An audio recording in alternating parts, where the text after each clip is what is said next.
Hi friends, good morning. Please look at the next problem in boats and steams. Friends, problem is given in the description box. See friends, a boat runs a certain distance in downstream in 9 hours only, whereas it takes 18 hours in upstream.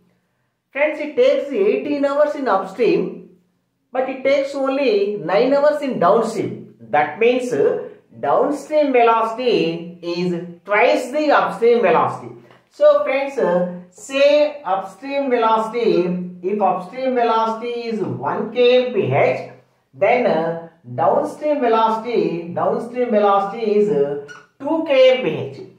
Now friends, the velocity of the boat in standstill water. Velocity of the boat in standstill water is equal to water x is equal to ds plus us by 2. So, velocity of the boat in standstill water ds plus us by 2, 2 plus 1, 3 by 2 kmph. Friends, now we have to find the distance.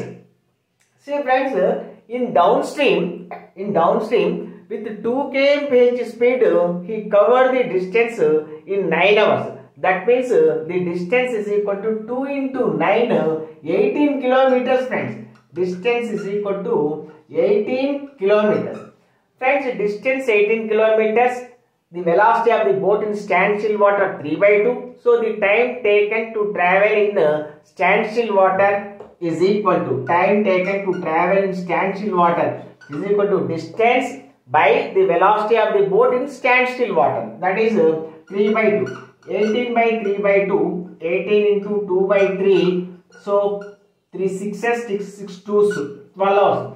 Friends, this 12 hours is the total time, is the time taken to travel the total distance. Friends, but we want the time taken to travel 3/5 of the distance.